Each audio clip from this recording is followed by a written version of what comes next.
Hello friends, welcome to let's visit. This is Ram Soni. आज हम discuss करेंगे बहुत सारी चीज़ों के बारे में। बहुत ही महत्वपूर्ण टॉपिक है। एक प्ली आई है, याचिका आई है कि आपकी मान्यता रद्द कर दी जाए, क्योंकि उन्होंने जनता के पैसे का इस्तेमाल करके गणेश चतुर्थी का जो फेस्टिवल है उसको सेलिब्रेट किया है। अब इसके बारे में क्या राय है हाई कोर्ट की, उसके बारे में जानेंगे। लेकिन इसके अलावा जानेंगे नेशनल पार्टी और स्टेट पार्टी बनने के लिए कौन कौन सी कंडीशंस होती है, जो कि बहुत ही महत्वपूर्ण चीज़ है। इन सभी चीज़ों के बारे में डिस्कस करते हैं। चलिए शुरू करते हैं डिस्कशन को। तो एज ऑफ नाउ लिखा है player to recognise AAP for using public money on Ganesh Chaturthi. High court seeks response from the central government and Delhi government. तो ये इन सभी से इन्होंने रिस्पॉन्स लिया है। साथ में इलेक्शन कमीशन ऑफ इंडिया को भी इन्होंने तलब किया है कि साहब आप बताओ कि आपके रूल्स एंड रेगुलेशंस क्या बोलते हैं। एज ऑफ नाउ देखा जाए तो पिटिशनर ने डिमांड किया है कि आम आदमी पार्टी ने चूंकि पब्लिक फंड का इस्तेमाल किया है, उस पब्लिक फंड का इस्तेमाल करके इन्होंने बेसिकली गणेश चतुर्थी का फेस्टिवल सेलिब्रेट किया है। तो कहीं ना कहीं ये बेसिकली अनकॉन्स्टिट्यूशनल है और इसके चलते सीएम केजरीवाल हैं या इनके जो बाकी मिनिस्टर्स हैं उन सभी को बेसिकली कॉन्स्टिट्यूशनल ऑफिस से खाली करा लिया जाए, उनकी पोस्ट खाली करा ली जाए, उनको बर्खास्त करवा दिया जाए, क्योंकि उन्होंने रिप्रेजेंटेशन ऑफ पीपल एक्ट का उल्लंघन किया है। वेल देखिए कितना उल्लंघन किया है, हालांकि ये तो बहुत ही बड़ा एक ब्लर इमेज है, यहाँ पे बहुत सारी क्लैरिटी यहाँ पर नहीं है। लेकिन फिर भी यदि हम देखें तो यहाँ पे किसी पॉलिटिकल पार्टी का रजिस्ट्रेशन कैसे होता है, देखिए आपको पता होना चाहिए रिप्रेजेंटेशन ऑफ पीपल एक्ट 1941 के अंतर्गत, इस एक्ट में जो सेक्शन 29A है इसके अंतर्गत किसी भी पॉलिटिकल पार्टी का रजिस्ट्रेशन होता है। तो पहली बात तो ये पता होना चाहिए रिप्रेजेंटेशन ऑफ पीपल एक्ट 1941 यहाँ पे काफी इंपॉर्टेंट है।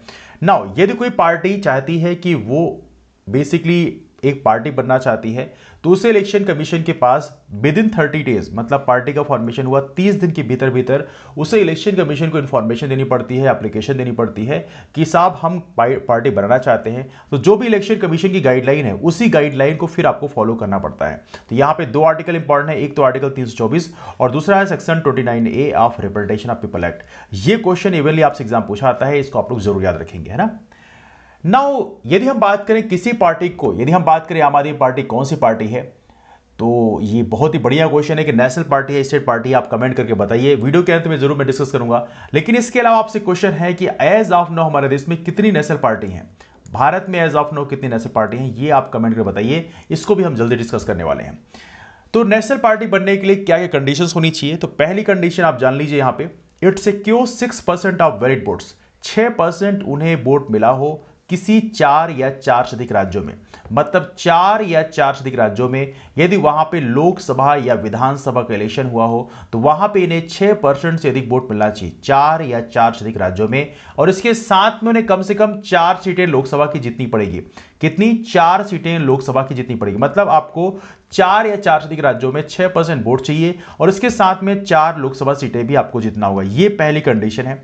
यदि आप ये कंडीशन पूरी नहीं कर पाते तो इस कंडीशन में दूसरी कंडीशन आप पूरी कर लेते हो। यदि आपको 2% सीट मिल जाती है किसकी? लोकसभा की जनरल इलेक्शन में, तो उस कंडीशन भी आपकी पार्टी को नेशनल पार्टी का सिंबल मिल जाएगा। लेकिन ये कितने राज्यों में? कम से कम 3 राज्यों में, मतलब 3 राज्यों में आपको लोकसभा की सीटें मिलनी चाहिए 2%। अब देखिए एज ऑफ नाउ भारत में 543 लोकसभा सीटें हैं। देखिए है तो 545, लेकिन 2 एंग्लो इंडियन का है तो वो इस समय खाली है, तो 543 है। तो इसका यदि हम 2% की बात करें तो कितना होगा? लगभग 11 सीटों के आसपास होगा। तो 11 सीटें आपको जितनी होंगी पूरे देश के लोकसभा इलेक्शन में। लेकिन याद रहे किसी एक राज्य से नहीं, कम से कम 3 राज्यों से। ऐसा हो सकता है कि एक राज्य से आप 9 जीत गए, बाकी से एक जीत गए, लेकिन आपको जितना 3 राज्यों से होगा कम से कम। यदि आप ये कंडीशन पूरी नहीं कर पाते तो ये कंडीशन है तीसरी कंडीशन है कि आप 4 राज्यों में आपको स्टेट पार्टी का दर्जा मिल जाए, तो इस कंडीशन में भी आपको नेशनल पार्टी का दर्जा मिल सकता है। तो एज ऑफ नाउ हमारे भारत में 3 कंडीशन है जिसके चलते किसी पार्टी को नेशनल पार्टी का स्टेटस मिल सकता है। भारत में एज ऑफ नाउ कुल 8 नेशनल पार्टी हैं जो कि जिनके पास नेशनल पार्टी का स्टेटस है। इसमें भारतीय जनता पार्टी होगी, ऑब्वियस सी बात है, इंडियन नेशनल कांग्रेस होगी, इसके अलावा यहां पे नेशनल कांग्रेस पार्टी होगी, शरद पवार वाली पार्टी, बहुजन समाज पार्टी होगी, बीएसपी भी एक नेशनल पार्टी है। इसके अलावा देखा जाए तो यहां पे एक और पार्टी है, that's called communist party of India. Communist party of India है, communist party of India Marxist है।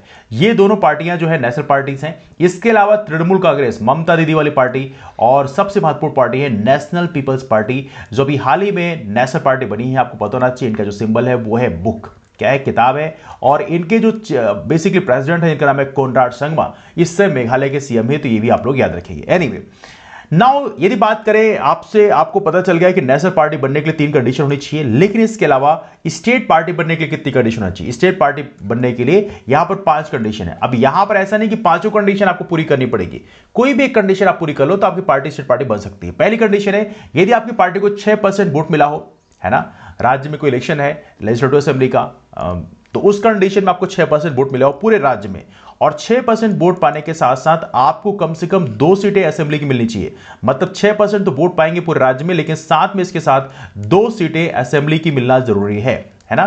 तो ये आप लोग याद रखेंगे। इसके अलावा यहां पर यदि ये कंडीशन आप पूरी नहीं करते तो आपको या तो 6% वोट मिला हो पूरे राज्य में लोकसभा इलेक्शन में, और इसके साथ में आपको 6% वोट मिल गया हो लोकसभा इलेक्शन में, और इसके साथ में आपको 1 सीट लोकसभा की मिली हो।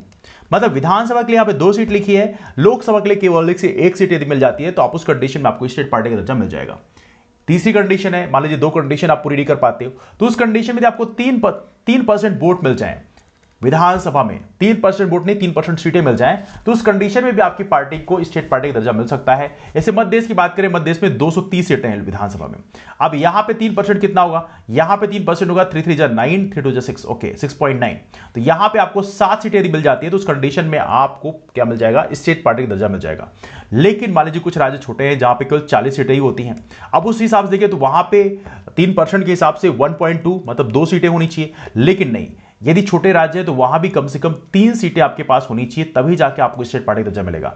मतलब 3% सीटें हो या तो 3 सीटें हो, जो भी ज्यादा होगा यहां पे, है ना। यदि 3% ज्यादा है तो आपको 3% सीट लानी पड़ेगी, या 3 सीटें ज्यादा है तो आपको 3 सीटें ज्यादा लानी पड़ेगी। You got this point. Now अगली कंडीशन है यहां पे, यदि ये तो विधानसभा का हुआ, लोकसभा के मामले में यदि आपको हर एक 25 सीट में 1 सीट मिल जाती है, उस कंडीशन में भी आपकी पार्टी को स्टेट पार्टी दर्जा मिल जाएगा। जैसे मध्य देश की बात करें, मध्य देश में 29 लोकसभा सीटें हैं, तो यहां पर देखा जाए तो पहली 25 के लिए 1 सीट और बाकी 4 के लिए भी आपको 1 लाना पड़ेगा। मतलब मध्य देश में यदि आपको स्टेट पार्टी दर्जा चाहिए तो आपको 2 सीटें लानी पड़ेगी लोकसभा की। वहीं पे आप छत्तीसगढ़ की बात करें, वहां पे 11 सीटें हैं, तो वहां पर आपको 1 सीट लाने से काम चल जाएगा। तो ये चीजें आप लोग याद रखेंगे। तो ये मैं फिर आपको बता रहा हूं, ये जो 5 कंडीशन मैं डिस्कस कर रहा हूं स्टेट पार्टी के लिए, इनमें से कोई भी कंडीशन यदि आप पूरी कर देते हो तो आपको स्टेट पार्टी दर्जा मिल जाता है। या अगली कंडीशन, यदि आपको मान लीजिए कोई भी सीट आप नहीं जीत पाए, उस कंडीशन यदि आपको पूरे राज्य में इलेक्शन हुए हो लोकसभा के या विधानसभा के, तो आपको 8% वोट मिल जाए, 8% वोट मिल जाए तो उस कंडीशन में भी आपको स्टेट पार्टी दर्जा मिल जाता है, भले आपने कोई भी सीट ना जीता हो। इवनली ये जो कंडीशन है सन 2011 में किया गया था। मतलब यदि आप 4 राज्यों में 8% वोट पा जाते हो और चाहे आप एक भी सीट ना जीतो, उस कंडीशन में भी आप नेशनल पार्टी बन सकते हो, क्योंकि 4 राज्यों में आपके पास स्टेट पार्टी का दर्जा मिल चुका है। Alright, got the point. यदि आपके पास कोई डाउट्स रहेंगे यहां पे तो आप कमेंट करके पूछ सकते हैं। नाउ यदि हम बात करें आम आदमी पार्टी की, देखिए आम Aadmi Party as of now क्या है? ये एज ऑफ नाउ आम आदमी पार्टी स्टेट पार्टी है। अभी इनके पास नेशनल पार्टी बनने की जो कंडीशन है वो इन्होंने फुलफिल अभी तक नहीं किया है।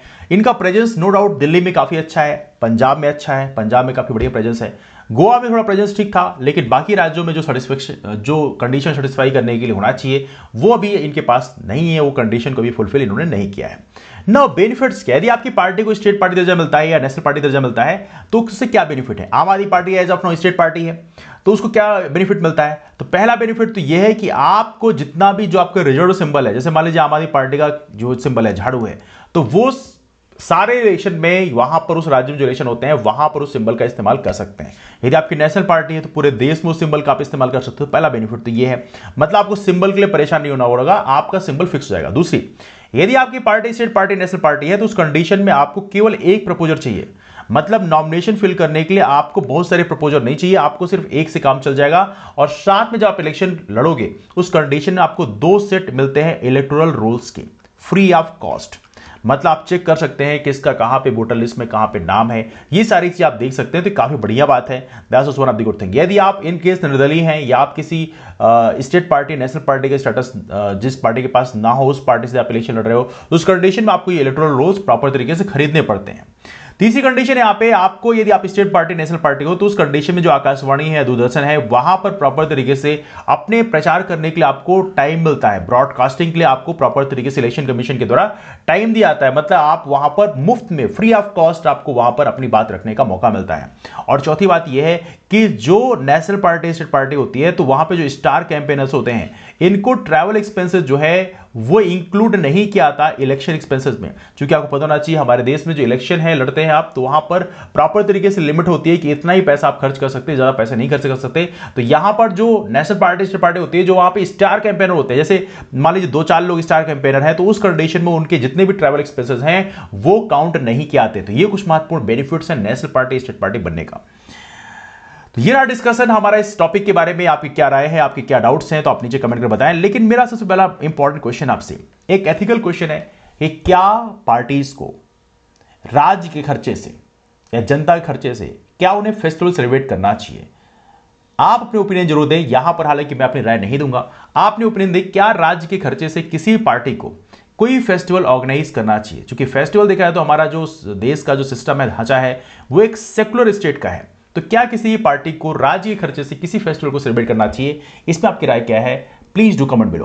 मुलाकात करते हैं आप लोग फिर। जो नए फ्रेंड्स हैं वो राम सोनी MPPSC नाम का टेलीग्राम ग्रुप ज्वाइन कर सकते हैं, लर्न सर्विसेज नाम का टेलीग्राम ग्रुप भी हमारा ज्वाइन कर सकते हैं। या इसके अलावा यदि आप हमारे साथ UPSC या MPPSC की तैयारी करना चाहते हैं तो हमारे बैच कोर्स ज्वाइन कर सकते हैं। बैच कोर्स ज्वाइन करने के लिए दिए गए नंबर पर कॉल कर सकते हैं। मुलाकात करते हैं आप लोग फिर, तब तक के लिए bye and take care. And do not forget to subscribe the channel. Do not forget to hit the like button for this video if you like the video. That's all. Thank you.